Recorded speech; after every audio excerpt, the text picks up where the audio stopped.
ముఖ్యంగా పాయింట్ ఏమనగా ఇది కాంటినెంటల్ హై రైజ్ బిల్డింగ్. అవును. ఓకే, మీరు కట్టినప్పుడు ఇక్కడ అసలు ఏ బిల్డింగ్స్ లేవు కదా లేదు. సార్? హాస్పిటల్స్ కూడా చుట్టుపక్కల ఏం లేవు. అంటే ఐటీ బిల్డింగ్స్ ఉండే కొన్ని, But very few. Very few. మాకు తర్వాత కన్స్ట్రక్షన్ మొదలైన తర్వాత తెలిసింది ఏంటంటే ఇండియాలో హాస్పిటల్స్కు 30 మీటర్స్ కంటే ఎక్కువ పర్మిషన్ లేదని. ఓకే, అండ్ మేము ఆర్కిటెక్చరలీ డిజైన్ చేసింది ఎందుకంటే ఇంత డబ్బు కట్టాం కదా ల్యాండ్కు. ఓకే, కట్టినప్పటికీ just like other IT buildings, commercial buildings, hospitals also should be the same thing. ఎవరు కూడా చెప్పలేదు మాకు. So when the land was brought from the government, at that point in time, paying commercial prices, మాకు ఎవరు చెప్పలేదు. అప్పటి వరకే మేము ప్లాన్ అంతా వేసుకున్నాము. Okay, this will be 18-story building, ఇంత స్క్వేర్ ఫుటేజ్, ఇది 60 మీటర్స్ అవుతుంది. That was my biggest set back. ఆ బ్యాటిల్ 18 నెలలు మేము we have to fight that battle. Fight కాదు, ఇది ఒక రూల్ ఉన్నప్పటికీ చట్టం ప్రకారం గవర్నమెంట్ తప్పు కూడా కాదు. రూల్ బుక్లో ఎప్పుడో ప్రీ ఇండిపెండెన్స్ ఇండియా బ్రిటిష్ వారి ఆ రూల్స్ పాటిస్తూ వచ్చాం.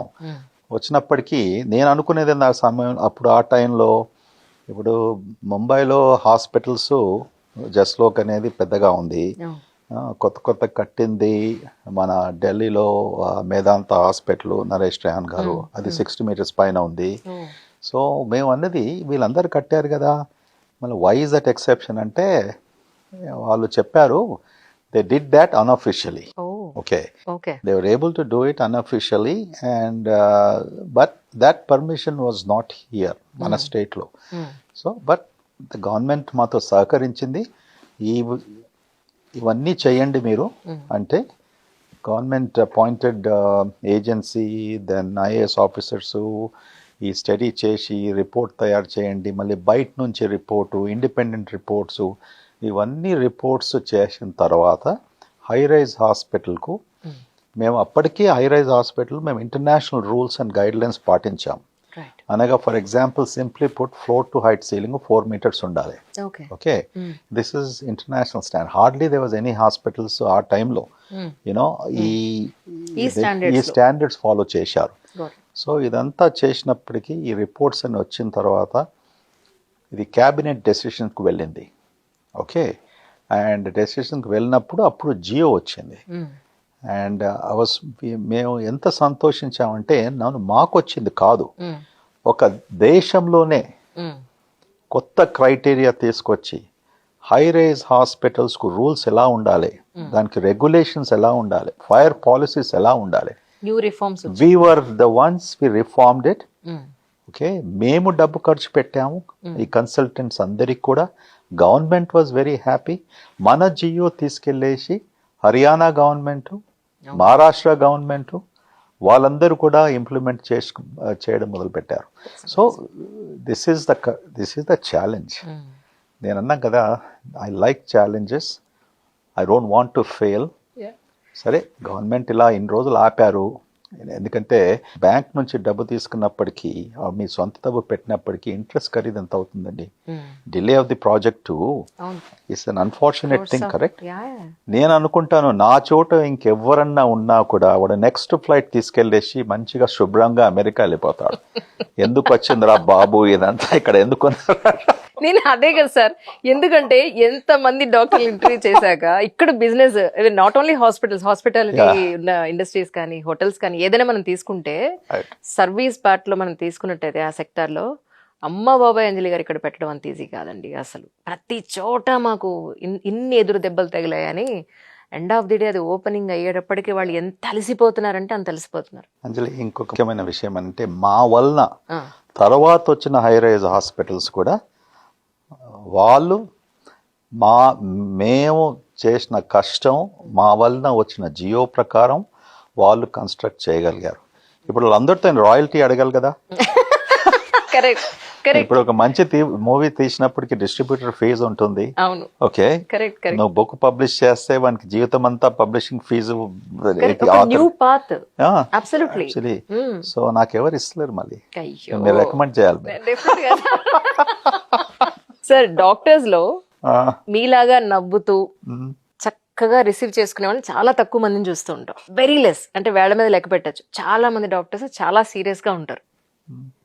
ఏంటి మీ నవ్వు వెనకాతల నిజంగానే మీరు స్టార్టింగ్ నుంచి ఇలాగే ఉన్నారా, లేకపోతే ఏముంది లేబ్బా ఇవాళ ఉంటాం రేపు పోతాం ఈ మాత్రం నవ్వకపోతే ఎలాగా అని మీ జీవితంలో మీరు తెలుసుకున్న పాయింట్లు ఇలా మారారా? నా జీవితం అంతా కూడా చిన్నప్పటి నుంచి కూడా I'm a very light hearted person. Oh okay, I'm a very serious person. At the same time I'm a very light hearted person. So అది ఎలా డిఫైన్ చేస్తాం? సీరియస్ అన్నప్పటికీ ఇప్పుడు నేను చదువుకోవాలనేసి, నేర్చుకోవాలనేసి, స్కిల్ సెట్స్ అనేసి, ఓకే, ఒకళ్ళు రూల్ ప్రకారం వెళ్ళడము, ఓకే, ఎవరు కూడా కాంప్రమైజ్ చేయకూడదు. నేనే కాదు, మాతో పనిచేసే ఎంప్లాయీస్ అన్నా ఎవరున్నా కూడా, వేరే డాక్టర్స్ అయినా కూడా ఐఎమ్ ఎక్స్ట్రాడినరీ స్ట్రిక్ట్.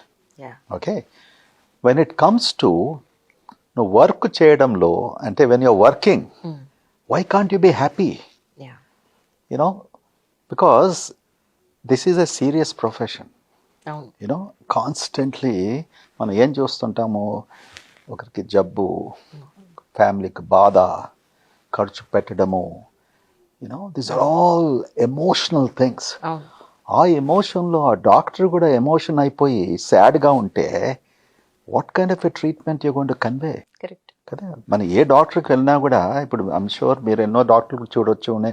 నేను కూడా మా when I was seeing my parents, ఆ చిన్నగా ఉన్నప్పుడు వాళ్ళని తీసుకెళ్లేవాడిని.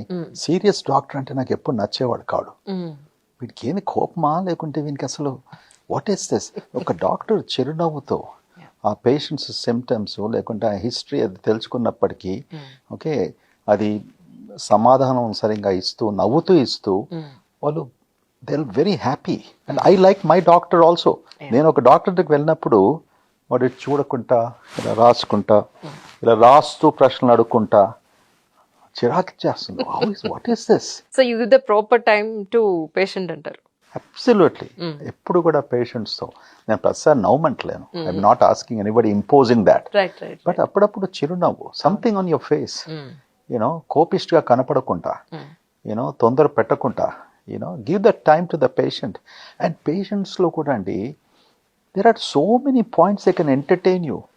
వాళ్ళ నిజ జీవితంలో కూడా, యూనో, మెనీ టైమ్స్ నాకెంత ఆనందంగా అనిపిస్తుందంటే, ఒక హస్బెండ్ వైఫ్ కూర్చున్నప్పటికీ, లేకుంటే వాళ్ళ కుర్రాడో, లేకుంటే డాటరో, లేకుంటే మదరో, నేను బాగా జోక్స్ వేస్తాను. ఓకే, అండ్ అది కూడా వెరీ మర్యాదగా, you know, something in the process నాకు వాళ్ళ గురించి బాగా తెలుస్తుంది. అంటే ఆ జబ్బుకు కూడా ఇది కారణమా అనేసి. Okay, psychology, what happens at home, what happens at your work, interpersonal relationships, ఇవన్నీ చాలా ఇంపార్టెంట్. ఓకే, ఫిజికల్ జబ్బు చాలా తక్కువ, ఎమోషనల్ జబ్బు చాలా ఎక్కువ. Okay, is extremely important. Correct. You know, and if you can find out what is that emotional thing, you can cure the physical thing much faster. Avunu. Yes.